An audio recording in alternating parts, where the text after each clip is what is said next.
사도신경으로 우리의 신앙을 고백합니다.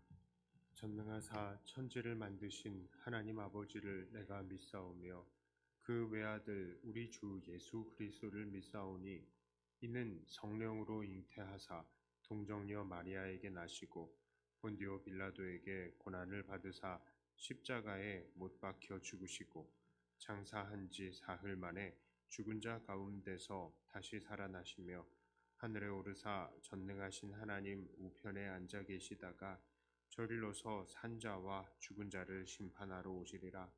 성령을 믿사오며 거룩한 공회와 성도가 서로 교통하는 것과 죄를 사하여 주시는 것과 몸이 다시 사는 것과 영원히 사는 것을 믿사옵나이다. 아멘. 찬송가 304장 찬송합니다.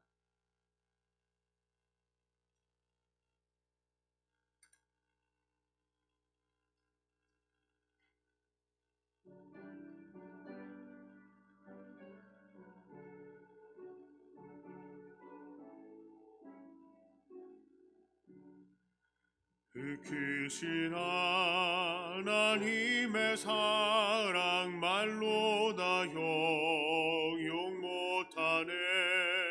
저 높고 높은 별을 넘어 이 낮고 낮은 땅 위에 죄범한 영혼 구하려 이 아들 보내사 화목제물 삼으시고 죄 용서하셨네. 하나님 크신 사랑인 증량 다 못하네. 영원히 변치 않는 사랑 성도여 찬양하세.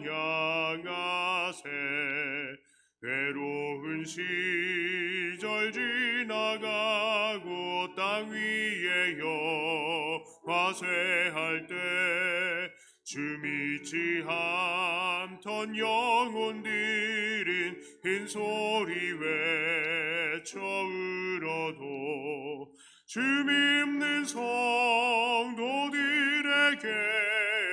큰 사랑 베푸사 우리의 죄 사했으니 이 은혜 잊을까. 하나님 크신 사랑인 증량 다 못하네. 영원히 변치 않는 사랑 성도여 찬양하세. 하늘을 두루마리 삼고 바다를 먹물 삼아도 한없는 하나님의 사랑 아기로 갈 수 없겠네. 하나님의 크신 사랑 이 어찌 닿았을까. 저 하늘 높이 쌓아도 채우지 못하리. 하나님 크신 사랑인 증량 다 못하네. 영원히 변치 않는 사랑 성도여 찬양하세.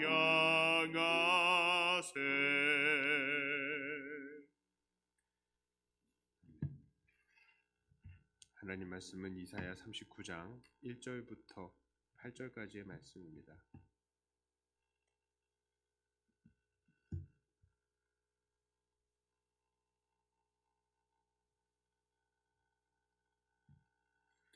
이사야 39장 1절부터 8절까지의 말씀입니다. 그때에 발라단의 아들 바벨론 왕 무로닥 발라단이 히스기야가 병들었다가 나았다 함을 듣고 히스기야에게 글과 예물을 보낸지라. 히스기야가 사자들로 말미암아 기뻐하여 그들에게 보물 창고 곧 은금과 향료와 보배로운 기름과 모든 무기고에 있는 것을 다 보여주었으니 히스기야가 궁중의 소유와 전 국내의 소유를 보이지 아니한 것이 없는지라. 이에 선지자 이사야가 히스기야 왕에게 나와 묻되 그 사람들이 무슨 말을 하였으며 어디서 왕에게 왔나이까 하니 히스기야가 이르되 그들이 원방 곧 바벨론에서 내게 왔나이다 하니라. 이사야가 이르되 그들이 왕의 궁전에서 무엇을 보았나이까 하니 히스기야가 대답하되 그들이 내 궁전에 있는 것을 다 보았나이다. 내 창고에 있는 것으로 보이지 아니한 보물이 하나도 없나이다 하니라. 이사야가 히스기야에게 이르되 왕은 만군의 여호와의 말씀을 들으소서. 보라, 날이 이르리니 네 집에 있는 모든 소유와 네 조상들이 오늘까지 쌓아둔 것이 모두 바벨론으로 옮긴 바 되고 남을 것이 없음이라 여호와의 말이니라. 또 네게서 태어날 자손 중에서 몇이 사로잡혀 바벨론 왕궁의 환관이 되리라 하셨나이다 하니 히스기야가 이사야에게 이르되 당신이 이른 바 여호와의 말씀이 좋소이다 하고 또 이르되 내 성전에는 평안과 견고함이 있으리라로다 하니라. 아멘. 자, 오늘 이 본문은 병에서 나음을 받은 히스기야의 뒷얘기입니다. 오늘 본문의 시작은 바벨론 왕이 히스기야가 병 나았다는 이야기를 듣고 편지와 예물을 보낸 것으로 시작이 됩니다. 당시 바벨론은 아수르에게 짓눌려서 아주 작은 세력을 유지하고 있었기 때문에 이 바벨론도 동시에 아수르를 대적으로 삼고 있었습니다. 그러니까 유다가 아수르를 물리친 것에 대해서 마음이 즐거웠겠고 또 그 왕이 병에 걸렸다가 나음을 받았다니 축하하는 마음을 표현하는 것은 우리도 어느 정도 이해할 수 있는 일입니다. 자, 그런데 문제는 이 바벨론의 사신에 대한 히스기야의 태도였습니다. 히스기야는 바벨론의 사신들에게 어떤 일을 했습니까? 자기의 모든 창고를 열어 보여주고 보물을 자랑했습니다. 또한 자기 무기고를 열어서 자기의 군사력을 자랑했습니다. 이런 히스기야의 태도는 정말로 이해할 수가 없는 태도입니다. 사실 히스기야는 병에서 낫기 위해서 한 것이 아무것도 없기 때문입니다. 그저 하나님 앞에 자기의 공로를 생각해달라고 떼쓴 것밖에 없죠. 잘못 기도했지만 하나님께서 그냥 불쌍히 여겨주셔서 병에서 나음을 얻었습니다. 하나님의 은혜로 구원을 받은 것입니다. 사실 그가 아수르의 손에서 벗어날 수 있었던 것도 마찬가지죠. 그들은 군사력으로 아수르를 이긴 것이 아닙니다. 외교술로 또 여러 지혜로 아수르를 물리친 것도 아니었습니다. 은과 금으로 보화로 아수르를 물리친 것도 아니었습니다. 그들은 그저 하나님의 불쌍히 여겨주시는 은혜로 구원을 받았던 것입니다. 그런데 히스기야는 이 구원을 받은 이후에 그 행동이 정상적인 상태가 아닌 것이죠. 은혜로 아수르의 손에서 구원을 얻었는데 그 승전을 축하하러 온 사절단들이 보낸 예물들, 이걸로 하나님께 영광을 돌리지는 못할지언정 이걸 가지고 자기의 보물 창고에 집어넣기에 바빴습니다. 그리고 그것들을 자랑하기 시작한 것이죠.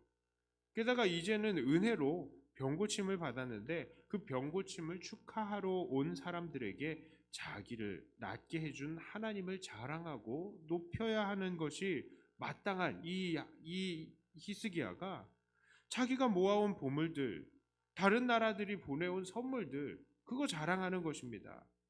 이게 무슨 일입니까? 그렇습니다. 이게 바로 교만인 것입니다. 하나님께 돌아가야 할 영광을 하나님께 돌리지 않고 자기가 취하는 것이 바로 교만인 것입니다. 히스기야의 이러한 교만한 행동에 대해서 하나님께서는 분명히 경고하십니다. 그 경고의 내용이 무엇입니까? 5절부터 7절의 내용이죠. 그러니까 이 내용들이 이 6절에선 이렇게 얘기해요. 보라, 날이 이르리니 네 집에 있는 모든 소유와 네 조상들이 오늘까지 쌓아둔 것이 모두 바벨론으로 옮긴 바 되고 남을 것이 없으리라 여호와의 말이니라. 또 네게서 태어날 자손 중에서 몇이 사로잡혀 바벨론 왕궁의 환관이 되리라 하셨나이다. 자, 하나님께서는 그 보물들이 다 바벨론으로 옮겨갈 것과 또 그 자손들 몇이 바벨론 왕궁의 환관이 될 것이다 라고 말씀을 하셨습니다. 그런데 이런 예언에 대해서 히스기야가 어떠한 태도를 보입니까? 8절에 보니까요, 히스기야가 이사야에게 이르되 당신이 이른바 여호와의 말씀이 좋소이다 하고 또 이르되 내 생전에는 평안과 견고함이 있으리로다 하니라. 여호와의 말씀이 좋습니다. 내 생전에는 평안과 견고함이 있겠군요 라는 말이죠. 이 얼마나 형편없는 대답입니까? 우리는 잘 알고 있듯이 당시의 예언들은 예언을 받는 자들의 태도에 따라서 그 결과가 얼마든지 바뀔 수 있는 그런 것들이었습니다. 사람이 회개하면 하나님께서 그 예언을 거두어들이실 수도 있는 것이죠. 그래서 그 악했던 아합 왕도 하나님께서 죽으리라 말씀하셨을 때에 회개하고 엎드렸더니 하나님께서 그 재앙을 철회하셨던 것을 우리가 봅니다. 그러나 히스기야는 뭐라고 대답한다고요? 네, 좋습니다. 나는 평안하니까요 라고 하는 것이죠. 그의 태도는 두 가지로 평가할 수 있습니다. 첫째는 교만이죠. 그는 죄를 지적받았지만 회개하지 않았습니다. 두 번째로요, 그의 태도는 이기적이었습니다. 그는 저주가 자기에게는 적용되지 않는다는 사실로 안심했습니다. 그렇습니다. 이것이 히스기야의 정체였던 것이죠. 히스기야는 이렇게 교만하고 이기적인 사람이었습니다. 하나님도 사람도 아닌 자기 자신만을 중요하게 생각했던 사람이란 말입니다. 그는 아수르가 예루살렘 성으로 둘러쌌을 때에 하나님 앞에 철저하게 엎드리고 기도했던 사람입니다. 자기가 병들었을 때에도 하나님 앞에 엎드리면서 울며 불며 기도했습니다. 그게 적어도 이기적인 것이라 할지라도요. 어쨌든 하나님 앞에 엎드렸다고요. 그런데 지금 자기 그 이후에 나라가 망하고 자식들이 바벨론으로 끌려가서 환관이 될 것이라고 말씀하시는데 거기에 대해서는 좋습니다 하고 반응하는 것이죠. 그가 이 예언을 듣고 하나님 앞에 이전처럼 기도했다면, 아니면 적어도 지난 병에 걸렸을 때 잘못 기도했던 것처럼 하나님 앞에 때라도 썼다면 그래도 이렇게 히스기야가 나쁘게 보이지는 않았을 것입니다. 그러나 그는 그냥 그 말씀에 좋습니다 하고 회개하지 않고 있는 것입니다. 그렇습니다. 히스기야가 원래 이런 사람이었는지 아니면 지금 이렇게 교만하게 되어서 변해서 그랬는지는 잘 모르겠습니다만 그는 지금 교만해서 회개하지 않고 자기 자신의 안위만을 생각하는 그런 이기적인 존재가 되어버린 것입니다. 히스기야가 지금까지 하나님 앞에 엎드리면서 철저하게 기도했던 것처럼 보이는 그 기도들도 사실은 정말로 하나님을 사랑하고 하나님의 영광을 위해서 그렇게 기도한 것들이 아니라 사실은 다 자기를 사랑했기 때문에 자기가 살고 싶어서 그렇게 기도했던 것은 아닐까 하는 의심마저도 생기는 것입니다. 그가 유월절을 개편하면서 백성들과 함께 유월절을 누렸던 것도 혹시 그가 하나님을 정치적으로 이용하려고 그랬던 것은 아닌가 하는 의심마저 생기는 것입니다. 우리는 이제 히스기야에 대한 우리의 이 삐딱한 시선을 철회할 수가 없게 되어버리는 것이죠. 게다가 지금 이렇게 연장받은 15년의 시간 동안에 히스기야는 아들을 낳게 되었는데 이 아들은 바로 역사 속의 악한 왕 중의 하나인 므낫세인 것입니다.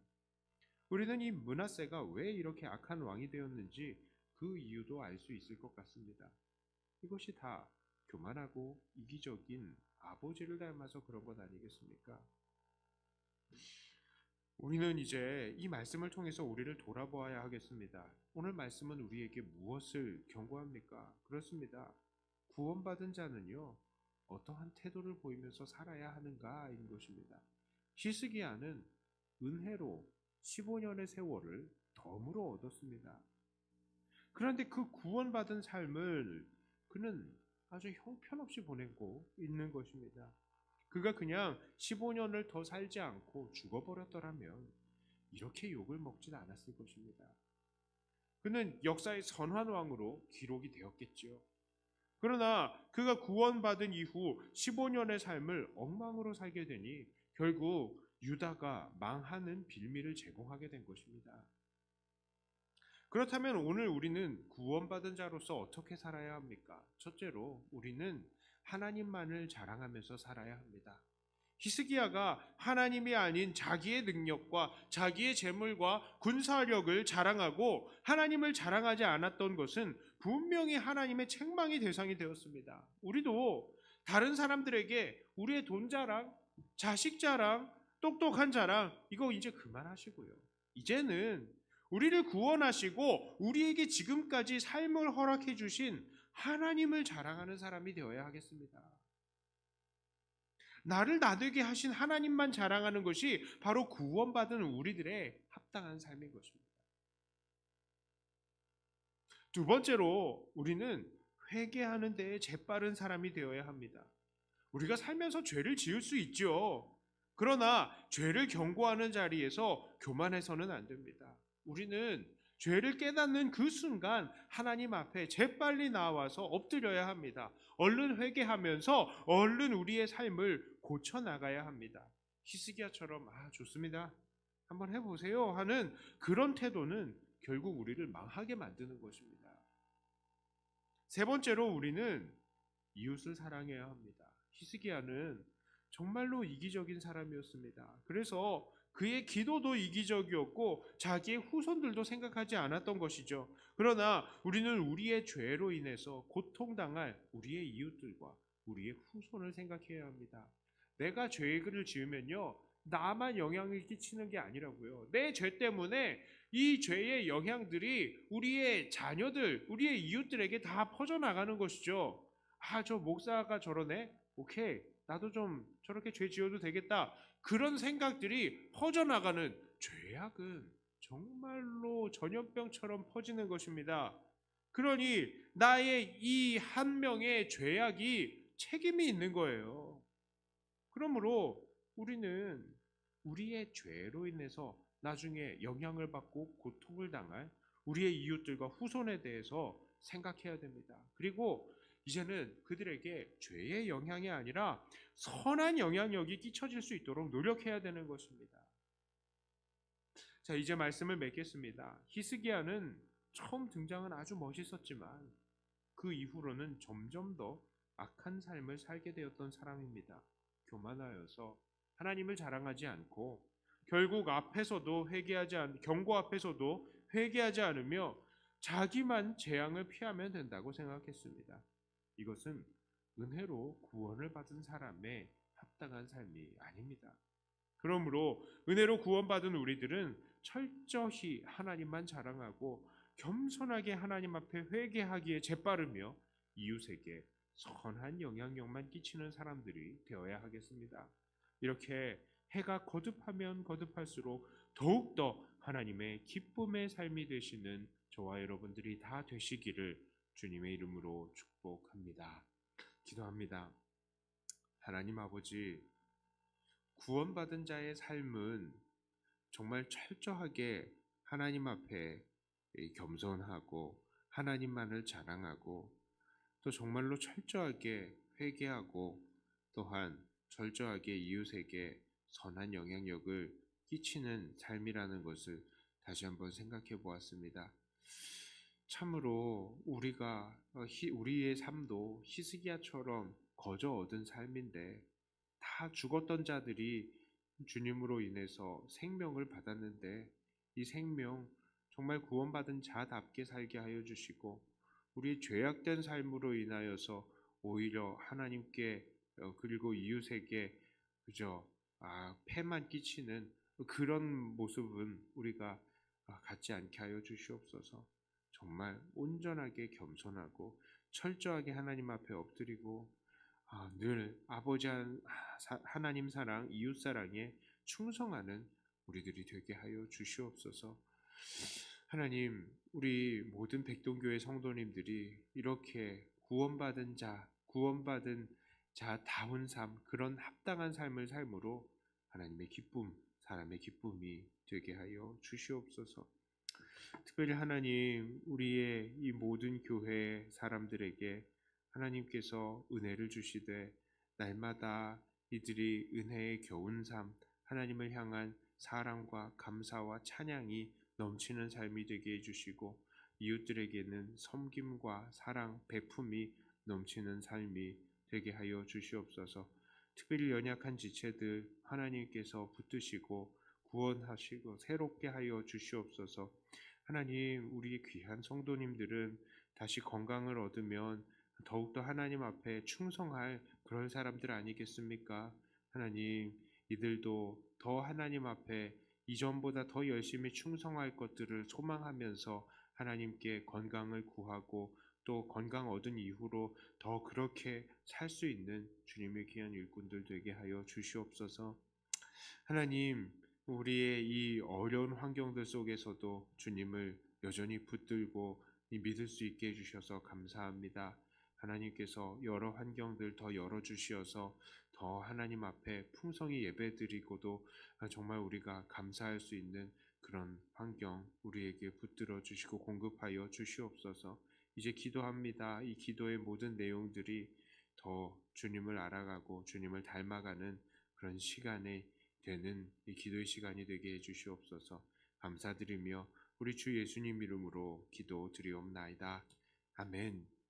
하늘에 계신 우리 아버지여, 이름이 거룩히 여김을 받으시오며 나라의 임하옵시며 뜻이 하늘에서 이룬 것 같이 땅에서도 이루어지이다.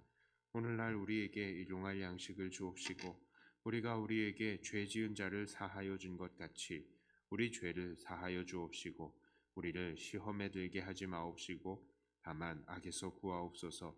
대개 나라와 권세와 영광이 아버지께 영원히 있사옵나이다. 아멘. 받은 말씀 가지고 또 교회를 위해서 기도하시고 각자 가지고 나오신 기도 제목으로 기도하시다가 돌아가도록 하겠습니다.